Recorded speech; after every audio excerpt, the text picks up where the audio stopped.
I'm just going to show you what these pens are. They are the Pilot Parallel pen. You can buy them in different sizes. This is the 6mm. This is the largest one they make. Unfortunately, I haven't found a larger one. And they go down really, really small. So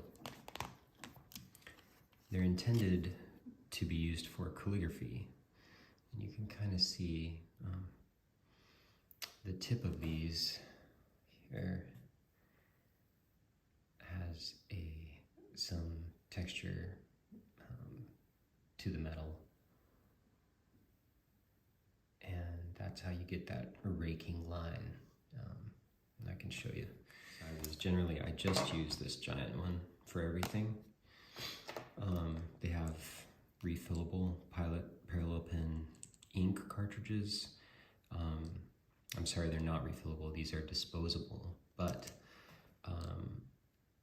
they come in like a little 5 or 6 pack or something like that. Something to note is that this ink is not waterproof. So if you spill on this artwork, or if you plan to do any watercolor or even any kind of markers over the top of your drawings, it will not work with this ink. However, I have found that this is some of the most beautiful, very, very black, very smooth, very consistent flowing ink that I've ever worked with. And I can't say that I've worked with a lot of ink, but anyway, it's got those properties that are really great. For me, the paper of choice is the Canson marker paper, and there's a couple of reasons for that. The paper itself is very, very smooth. It has almost no tooth at all. It is very lightweight, which is something that I don't like about it, but it's very strong. I haven't seen the Pilot Parallel pen work as smoothly on any other paper surface than this one. So again, super lightweight and thin, which is a bummer, but incredibly strong, and the ink will not bleed through. I mean, it's designed for markers, so it will not bleed through on the page underneath. So every page is pristine and usable. So typically when I begin this exercise myself, I just start by making a bunch of frames. I'll probably do another video at some point about the kind of this pen, how you notice that I'm rotating it. I rotate it constantly while I'm drawing,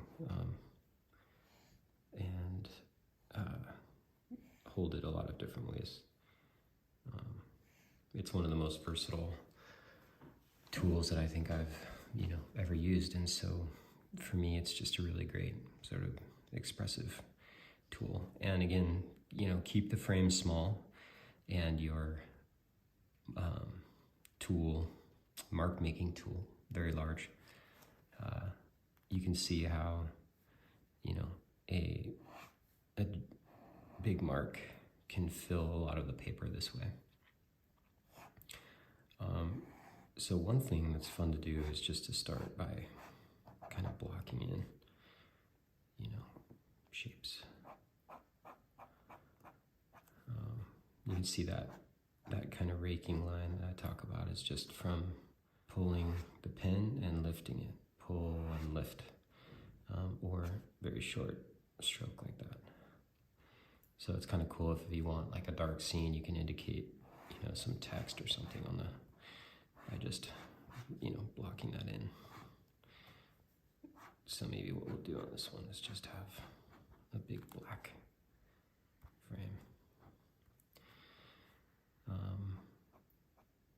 Don't worry about these little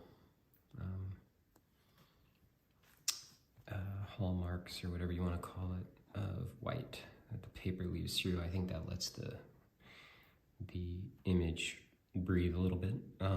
You can always go and black those out if that area becomes too noisy.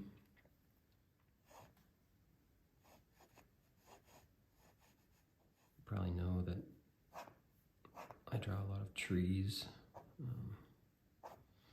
They're a favorite favorite subject of mine, and I often draw one tree in particular. It's a tree I'd like to visit someday.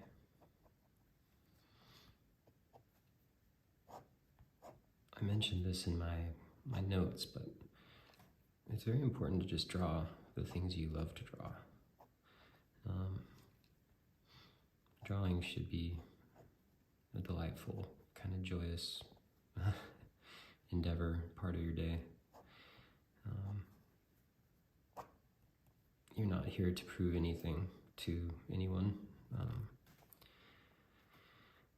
And that's a very important thing to keep in mind in life in general, I think. But when you're sitting by yourself making art, it's very important too.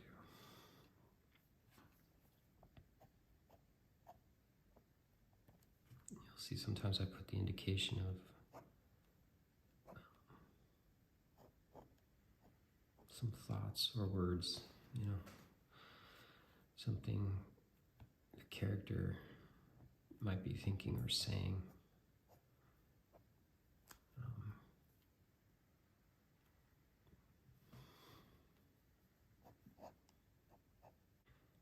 I'll often find myself kind of thinking, quiet, If something has a lot of noise in it, I will just black it out to quiet it. It doesn't need to be yelling. Again, when you're doing this, just put your pen on the paper and see what comes to mind. This isn't setting out to be anything. Remember, it is not a story that you have preconceived. It is just an exercise.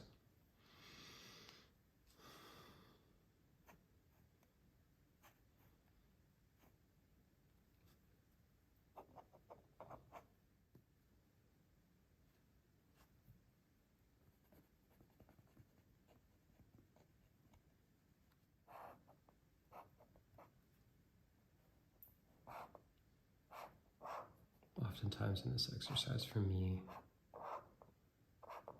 I'm designing on a flat plane, so like these tend to be kind of graphic in nature, flat, as if they're taped onto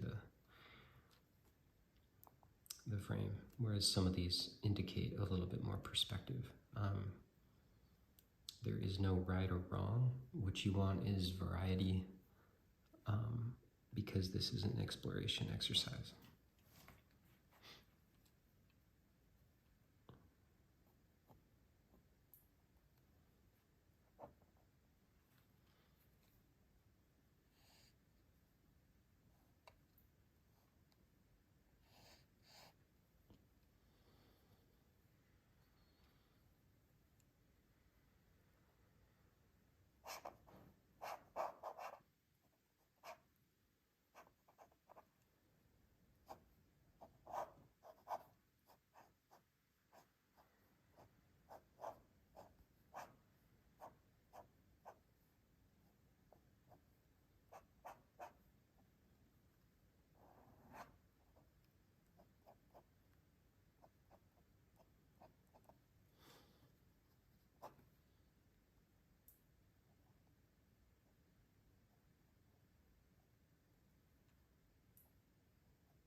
is also the time to just experiment with marks. You know, it's instead of just random sketching and mark making, you're putting it in a frame, which naturally creates a dynamic, right, force against the sides and on the top and bottom. You instantly, by putting it in a frame, create a window into another world, which instantly makes you want to describe that world to the viewer.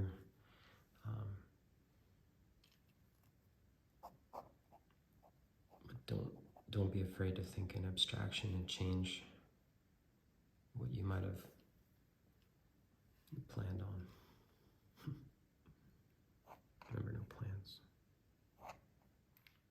Once we have that, then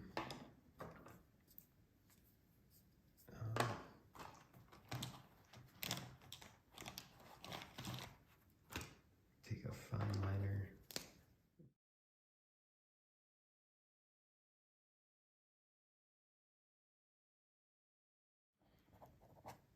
Go and write some notes. Title each one if you can. Just some free association.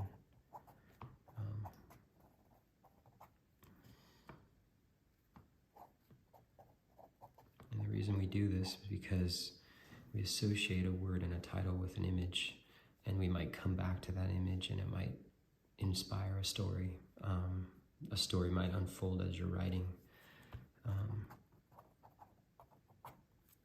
You never know what the possibilities are.